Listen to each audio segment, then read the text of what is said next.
وعلیکم بسم اللہ الرحمن الرحیم۔ بسم اللہ الرحمن الرحیم۔ ٹی ایس ایس میں خوش آمدید۔ آج ہم پڑھیں گے شرک اور اس کی اقسام۔ یہ بڑا اہم ایک چیپٹر ہے، سوال ہے پہلے چیپٹر میں سے، یہ اس کا عنوان ہے جو بڑا اہم ہے۔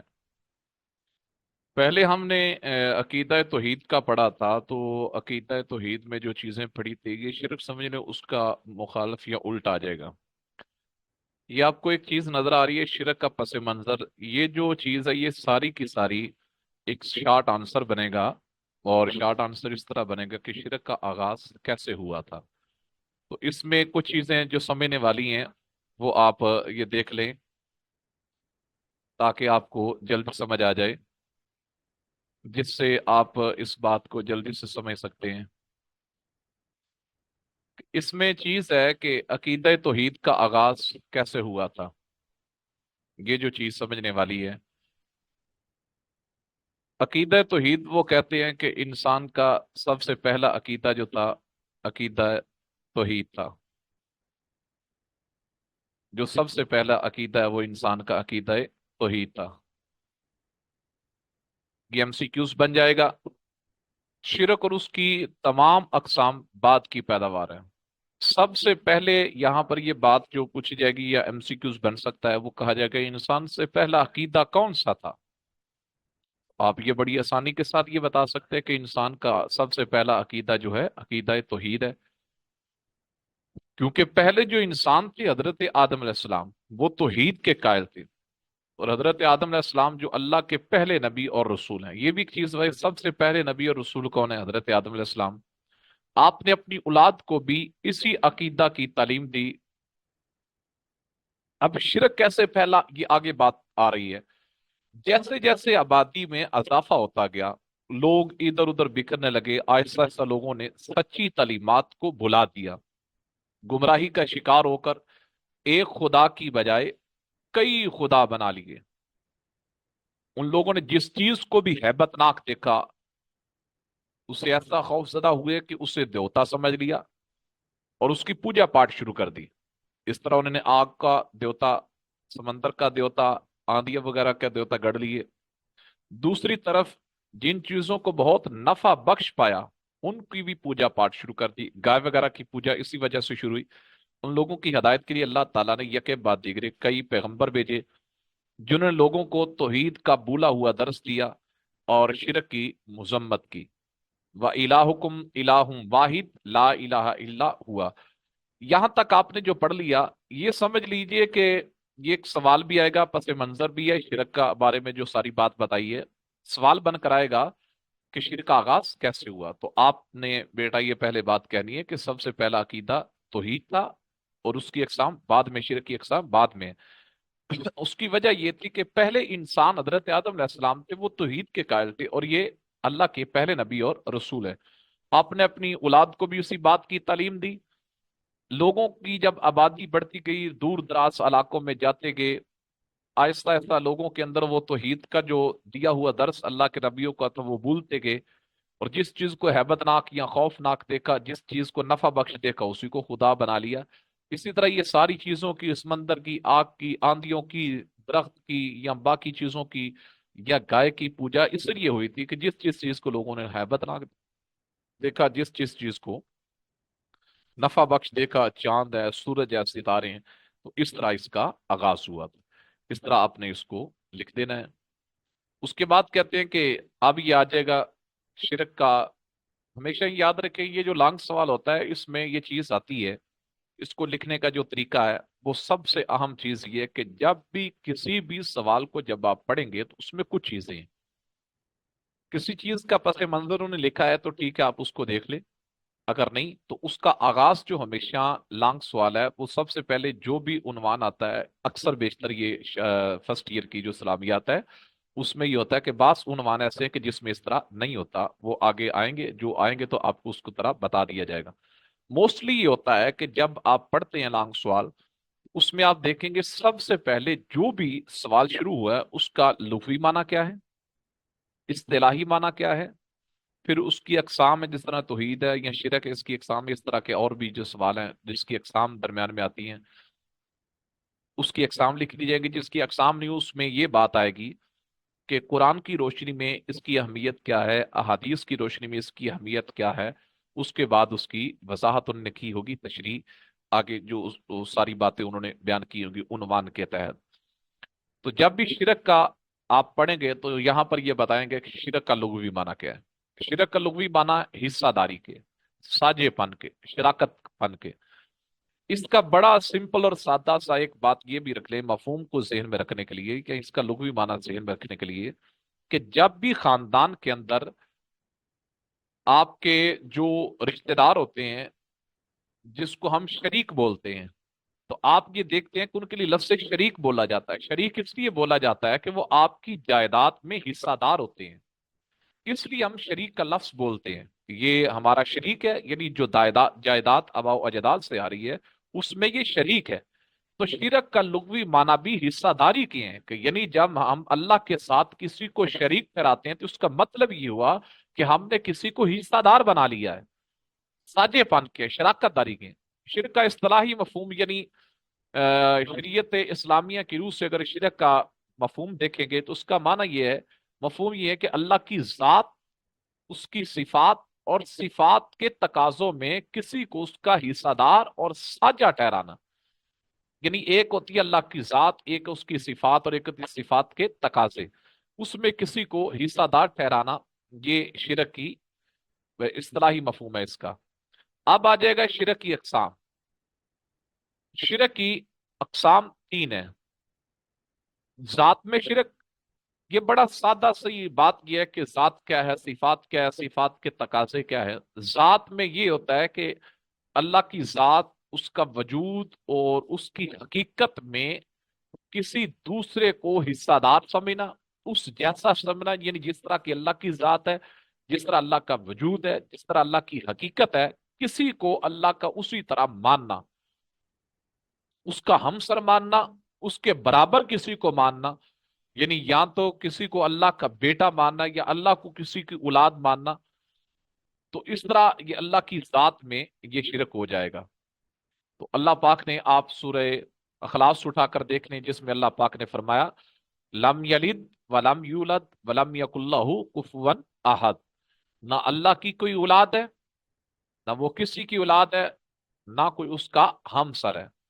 صفات میں شرک، یہاں یہ بتائیں گے کہ جس طرح اللہ کی ذات میں یا حقیقت میں یا اس کے وجود میں کسی دوسرے کو شریک ٹھہرانا ذات میں شرک ہوتا ہے، اس طرح اللہ کی جو صفات ہیں اس میں کسی کو شریک ٹھہرا لینا. جیسی صفات اللہ کی ہے، جیسا علم اللہ کا ہے، جیسی قدرت اللہ کی ہے، جیسی سماعت اللہ کی ہے، ویسی کسی اور کے اندر بھی ماننا. جیسی طاقت ہے، جیسی قدرت ہے، جیسا ارادہ ہے، تو یہ اللہ کی صفات ہیں. اسی طرح کسی اور میں بھی تسلیم کرنا جس طرح اللہ کی، کیونکہ اللہ کی جو صفات ہے اس کی اپنی صفات ہے. باقی اگر کسی انسان کے اندر پائی جاتی ہے تو وہ اللہ کی عطا کردہ ہوتی ہیں. لیکن صفات میں شرک سے مفہوم یہ ہے کہ جیسی صفات کسی دوسرے معنی یا تصور کرنا، جیسا علم، قدرت یا کسی دوسرے کی ثابت کرنا، کسی دوسرے کو ازلی ابدی سمجھنا، کسی دوسرے کو قادر مطلق تصور کرنا، یہ سب شرک کی صفات ہے. یعنی صفات میں شرک ہے. لیسا کمثلہ شیء، کوئی چیز بھی اللہ کی مثل نہیں ہے. اس طرح اذا اراد شیئا ان یقول له کن فیکون، اللہ جب کسی کا ارادہ، چیز کا ارادہ کرتا ہے تو وہ کہتا ہے کن فیکون، تو پس وہ کہتا ہے ہو جا، تو وہ ہو جاتی ہے. صفات کے تقاضوں میں شرک. اب تیسری قسم یہ ہے کہ صفات کے تقاضوں میں شرک. تقاضا، اس کو بڑی سمپل سی آپ یہ سمجھ لیں، تقاضا ڈیمانڈ کو کہتے ہیں. پہلے آپ نے ذات میں شرک پڑھا، صفات میں شرک پڑھا. یعنی جیسے اللہ کی صفات ہے ویسے کسی کی صفات نہیں ہے. اب صفات کے تقاضے کیا ہے؟ صفات اب ڈیمانڈ کیا کرتی ہے آپ سے، طلب کیا کرتی ہے. یعنی عبادت کس کی کرنی چاہیے؟ اللہ کی کرنی چاہیے. جھکنا کس سے چاہیے؟ اللہ سے آگے جھکنا چاہیے. مدد کس سے مانگنی چاہیے؟ اللہ ہی سے مدد مانگنی چاہیے. کارساز کون ہے؟ اللہ ہی کی ذات کارساز ہے. اطاعت کس کی کرنی چاہیے؟ اللہ ہی کی اطاعت کرنی چاہیے. یعنی اللہ کی جو صفات ہے اب وہ ڈیمانڈ یہ کر رہی ہے کہ اللہ کے سوا کسی کی عبادت نہ کی جائے، اللہ کے سوا کسی کی سے مدد نہ مانگی جائے. اللہ کے سوا کسی کے آگے جھکا نہ جائے، صرف اللہ ہی کے آگے جھکا جائے۔ یہ جو اللہ کی صفات ہے، اب وہ ڈیمانڈ یہ کر رہی ہے کہ بس اللہ ہی کی عبادت کی جائے، اللہ ہی سے مدد مانگی جائے، اللہ ہی کی عبادت کی جائے، اسی کو ہی کارساز مانا جائے، اسی کو ہی قادر مطلق مانا جائے۔ ساری چیزوں جو صفات اللہ کی ہیں بس وہی اس کے لائق ہے، اور کوئی چیز بھی اس کے لائق کسی اور کے لائق نہیں ہے۔ وَمَن لَّمْ يَحْكُمْ بِمَا أَنزَلَ اللَّهُ فَأُولَٰئِكَ هُمُ الْكَافِرُونَ، جو کوئی اللہ کے نازل کی ہو، یعنی حاکم کس کو ماننا ہے؟ اقتدار اللہ کا مالک کون ہے؟ اللہ ہی کی ذات ہے۔ باقی جس کے پاس بھی اقتدار ہے وہ اللہ کے نائب کے طور پر زمین پر یہ کام کر رہا ہے، ذاتی طور پر اس کے پاس کوئی بھی اقتدار نہیں ہے۔ تو یہ چیز ہے یہ سمجھنے والی۔ ایک ہے ذات میں شرک، ذات سے مراد اللہ کا وجود، اللہ کی حقیقت اور اللہ کی ذات۔ صفات میں جس طرح علم ہے، قدرت ہے، ارادہ ہے، سمع ہے، بصر ہے، یہ ساری صفات ہے۔ صفات کے تقاضے کیا ہیں؟ کیا وہی صفات آپ سے ڈیمانڈ کیا کرتی ہیں کہ عبادت کس کی جانی چاہیے؟ اللہ ہی کی عبادت کی جائے۔ مدد کس سے مانگنی؟ اللہ ہی سے مدد مانگنی چاہیے۔ جھکنا کس کے سامنے چاہیے؟ اللہ ہی کی بارگاہ میں جھکنا چاہیے۔ کارساز کون ہے؟ اللہ ہی کی ذات ہی کارساز ہے۔ تو اقتدار اللہ کس کے پاس ہے؟ اللہ ہی کے پاس ہے، یعنی اس کے سوا کسی اور کے پاس نہیں ہے۔ یہ صفات کے تقاضوں میں شرک ہے۔ کسی اور میں ماننا یہ سارے کا شرک ہو جائے گا۔ افعال میں شرک سے مراد یہ کائنات کا جو تصرف ہے وہ اللہ کی ذات کو ہی اصل ہے۔ کسی اور کو اللہ کا معاون یا مددگار تسلیم کرنا، ان کو معبودیت کا درجہ دینا، حالانکہ اللہ تعالیٰ کو کسی کے تعاون یا مدد کی ضرورت وہ نہیں ہے، وہ اکیلا اس کائنات کے نظام کو چلانے کے لیے کافی ہے۔ افعال یہ جو فعل ہوتے ہیں، جو کرنے والے کام ہوتے ہیں، کام کون کر رہا ہے؟ اللہ کی ذات ہی کر رہی ہے۔ کسی اور کو بھی کہنا کہ اللہ کے، یعنی بارش کون نازل کر رہا ہے؟ فلان نازل کر رہا ہے۔ آندھی کون لے کے آ رہا ہے؟ فلان لے کے آ رہا ہے۔ یعنی کسی کو اللہ کے معاملات میں جو تصرفات ہے، تصرفات کہتے ہیں کام کرنا، جو معاملات اللہ تعالیٰ کے کرنے والے ہیں وہ اللہ کی ذات ہی کرتی ہے، کوئی بھی اس کے کام میں شریک نہیں ہوتا۔ یعنی فار ایگزامپل بارش نازل کرنے والی اللہ کی ذات ہے، یہ نہیں ہم کہہ سکتے کہ بارش نازل کرنے والا اور ہے، اور آندھی لے کے آنے والا اور ہے، دل لے کے آنے والا اور ہے، رات لے کے آنے والا اور، یہ اللہ کے افعال ہیں اور اللہ ہی کرتا ہے۔ اگر اس میں کسی کو شریک ٹھہرایا جائے، اس سے مراد یہ ہے کہ افعال میں شرک۔ ایاک نعبد و ایاک نستعین، ہم تیری ہی عبادت کرتے ہیں اور تجھی سے ہی مدد مانگتے ہیں۔ شرک کی عملی صورتیں، عملی طور پر جو شرک کیا جاتا ہے، جس کو لوگ کرتے ہیں عملی طور پر، وہ چند ہیں۔ بت پرستی، شرک کا آغاز ہی بت پرستی سے ہوا تھا۔ سب سے پہلے بت پرستی سے ہی لوگوں نے شرک کا آغاز کیا، لوگوں نے بتوں کے مجسمے بنا کر ان کو خدا مان کر ان کی عبادت شروع کر دی۔ یہ بات سمجھنے والی ہے۔ یہ عملی طور پر جو شرک کی صورتیں ہیں جو لوگوں نے شروع کر دی تھی کہ بتوں کو خدا بنا لیا۔ شجر پرستی، بعض مشرک درختوں کی پوجا کرتے تھے، آگ کی پوجا۔ بعض مشرکین آگ کی پوجا کرتے تھے کہ عبادت خانوں میں آگ ہر وقت جلتی تھی، جس طرح ایران کا آتش کدا ہے۔ آپ جانتے ہیں کہ جب حضور کی آمد ہوئی تو اس وقت ایران کا آتش کدا تھا جو بجھ گیا تھا، تو وہ بڑا مشہور ہے۔ اور پھر مظاہر فطرت کی پوجا، بعض لوگوں نے یہ مظاہر کہتے ہیں جو اللہ کی فطرت کو ظاہر کرتے ہیں، اللہ کے ہونے کو ظاہر کرتے ہیں۔ سورج کس نے بنایا، چاند، یہ ایک علیحدہ ویسے بات ہے۔ تو یہ بات سمجھ لیں کہ سورج، چاند، ستاروں کی پوجا شروع کر دی ہوں، شرک کے مرتکب ہوئے۔ قرآن مجید میں شرک کی مذمت، یہ بات کیونکہ میں نے سٹارٹنگ میں یہ کہا تھا کہ کسی بھی عنوان کو پڑھنا ہو تو سب سے پہلے لغوی معنی، پھر اصطلاحی معنی، قرآن پاک میں اس کی اہمیت، احادیث مبارکہ میں اس کی اہمیت، اور پھر آگے اس کی اسی کے متعلق ریلیٹڈ جو تشریحات انہوں نے کی ہوں گی وہ بھی قرآن و حدیث سے ہی انہوں نے دی ہوں گی، تو آپ نے اس کو دیکھنا ہے۔ اب یہ شرک میں اس کی مذمت آئی ہے۔ اللہ پاک نے قرآن پاک میں فرمایا کہ شرک ایک بہت بڑا ظلم ہے، ان شرک لظلم عظیم، بے شک شرک بہت بڑا ظلم ہے۔ جنت حرام اور دوزخ دائمی ٹھکانہ کس کے لیے ہے؟ جو شرک کرنے والا۔ کوئی شخص حالت شرک میں مر گیا تو اس ناقابل مغفرت گناہ کی وجہ سے جنت سے محروم ہو جائے گا اور ہمیشہ ہمیشہ کے لیے دوزخ میں داخل کر دیا جائے گا۔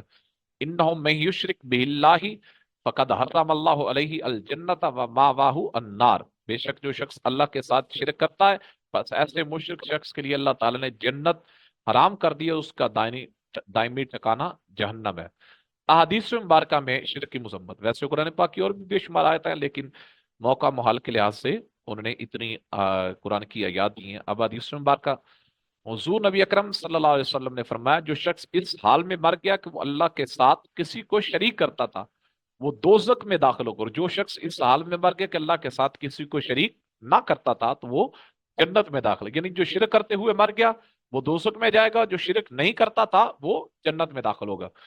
حضرت معاذ رضی اللہ تعالیٰ فرماتے ہیں حضور نبی اکرم صلی اللہ علیہ وسلم نے 10 باتوں کی وصیت فرمائی، ان میں سے پہلی یہ تھی کہ اللہ تعالیٰ کے ساتھ کسی کو شریک نہ کرنا، خواہ تو قتل کر دیا جائے یا جلا دیا جائے، یعنی آقا علیہ السلام نے فرمایا تجھے قتل کر دیا جائے پھر بھی اللہ کے ساتھ کسی کو شریک نہیں کرنا، یا تجھے جلا دیا جائے پھر بھی اللہ کے ساتھ کسی کو شریک نہیں کرنا۔ نبی اکرم صلی اللہ علیہ وسلم نے فرمایا بے شک اللہ تعالیٰ کا بندوں پر حق یہ ہے کہ بندے صرف اسی کی عبادت کریں اور اس کے ساتھ کسی کو بھی شریک نہ بنائیں، اور بندوں کا اللہ تعالیٰ پر حق یہ ہے کہ اللہ اسے عذاب نہ دے جو اس کے ساتھ کسی کو شریک نہیں ٹھہراتا، یعنی بندوں کا حق یہ ہے کہ وہ اللہ کی عبادت کریں، اس کے ساتھ کسی کو شریک نہ ٹھہرائیں، یہ بندوں پر حق ہے اللہ تعالیٰ کا۔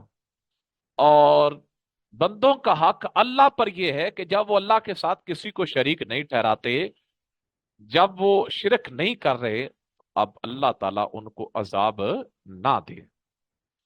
شرک کی وجوہات، یعنی شرک لوگ کیوں کرتے ہیں، شرک کی مذمت کی وجوہات، کہتے ہیں کہ اس کی وجہ کیا ہے کہ شرک کی مذمت کیوں کی جاتی ہے، اس کے سبب کیا، وجہ کیا ہے؟ عظمت انسانی کے منافی، کہتے ہیں شرک کرنا یہ انسانی عظمت کے خلاف ہے، یہ مناسب نہیں کہ کوئی انسان شرک کرے۔ کیسے؟ اللہ تعالیٰ نے انسان کو اشرف المخلوقات پیدا کیا، بلند مرتبے پر فائز کیا، اگر وہ اللہ کے سوا کسی اور کے آگے سر جھکاتا ہے وہ اپنے آپ کو ذلیل و خوار کر لیتا ہے۔ ہر قسم کے شرک سے پرہیز لازم ہے۔ شرک انسان کی عظمت اور وقار کے منافی ہے۔ لقد خلقنا الانسان فی احسن تقویم، دیکھیں جھکتا کسی کے آگے وہ ہے جو کسی سے کم تر ہے۔ انسان کی عظمت کے منافی اس لیے ہے کہ اللہ تعالیٰ نے ساری کائنات میں سب سے زیادہ عظمت والا، عزت والا، وقار والا اگر کسی کو بنایا تو وہ انسان کو بنایا، تو سب سے عزت، سب سے عظمت والا، سب سے وقار والا، سب سے شرف والا انسان ہے، تو اپنے سے کم تر کے آگے کیوں جھکے؟ جو سب سے بہتر ذات ہے وہ اللہ کی ذات، اسی رب کے آگے جھکے تو یہ انسان کی عظمت کے لائق ہے۔ لیکن جب وہ اپنے سے کم تر اپنے ہاتھوں سے بنائے ہوئے بتوں کے آگے جھکتا ہے تو یہ انسان کی عظمت کے منافی ہے۔ ہر قسم کی بندگی کا حق صرف اللہ ہی کو ہے۔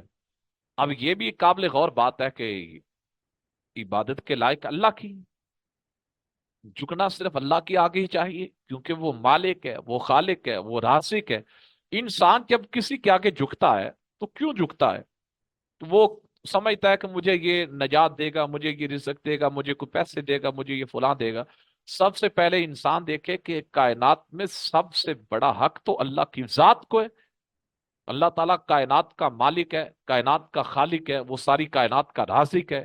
انسان اس دھرتی پر ساری نعمتیں اللہ کی استعمال کرے اور پھر اس کے ساتھ کسی اور اس کا شریک ٹھہرائے یا ہم سے ٹھہرائے تو اس کو ظلم عظیم کہا گیا۔ یہی وجہ کہ اللہ تعالیٰ فرماتا ہے میں جس کو چاہوں بخش دوں گا لیکن مشرک کو نجات کبھی نہیں ہوگی، کیونکہ بندگی اللہ کی کرنی چاہیے تو وہ کبھی بتوں کے آگے جھک رہا ہے، کبھی آگ کے آگے جھک رہا ہے، کبھی پتھروں کے آگے جھک رہا ہے، کبھی سورج کے آگے جھک رہا ہے، تو یہ انسان کی عظمت کے خلاف ہے۔ بزدلی اور پس ہمتی، جو انسان اللہ کی توحید سے منہ موڑ کر شرک کا ارتکاب کرتا ہے اس کے اندر بزدلی اور پستی آج پیدا ہو جاتی ہے۔ وہ تنکوں سے بھی ڈرتا ہے، کائنات کی ہر چیز سے وہ خوف زدہ رہتا ہے۔ اللہ کے عقیدہ توحید کے مطابق نفع، نقصان، عزت، ذلت سب کچھ اللہ کے ہاتھ میں۔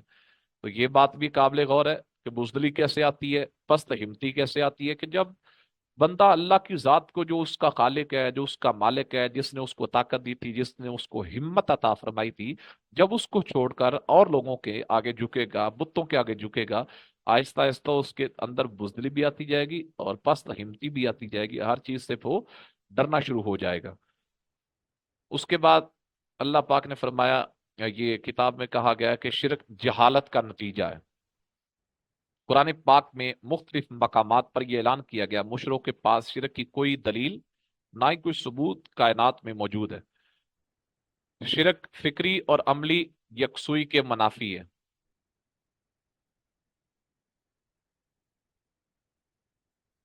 اب یہ دیکھ، شرک فکری اور عملی یکسوئی کے منافی ہے۔ جس طرح توحید سے انسانی فکر اور عمل میں ایک یکسوئی پیدا ہوتی ہے، اس طرح شرک انسانی ذہن کو یکسوئی سے محروم کر دیتا ہے۔ انسان کی فکر ایک جیسی نہیں رہتی، عمل میں یکسوئی ایک جیسا نہیں رہتا۔ وہ کیسے؟ کہ جب اس نے بارش کا خدا علیحدہ بنا لیا ہو، ہوا کا خدا علیحدہ بنا دیا ہو، رزق کا خدا علیحدہ بنا لیا ہو، اولاد کا خدا علیحدہ بنا لیا ہو، ہر چیز کے خدا جب اس نے علیحدہ علیحدہ بنا لیے ہوں، تو اس کی فکر ایک جیسی کیسے رہ سکتی، اس کا عمل ایک جیسے کیسے رہ سکتا؟ جب ایک خدا کو ماننے والا ہو، ایک خدا کی عبادت کرنے والا ہو، ایک خدا کو عبادت کرنے والا ہو، کہتا ہو کہ میرا خدا ایک ہی ہے، تو پھر اس کی فکر بھی ایک ہوگی، عمل میں بھی یکسوئی ہوگی، کسی قسم کا تفاوت نہیں ہوگا، کسی قسم کا مسئلہ نہیں ہوگا۔ تو اس لیے شرک فکر عملی میں یکسوئی کو منافی آ جاتا ہے۔ اسی کے ساتھ ہی محمد یاسر القادری کو اجازت دیجیے، انشاءاللہ دوبارہ آپ کے ساتھ ملاقات ہوگی۔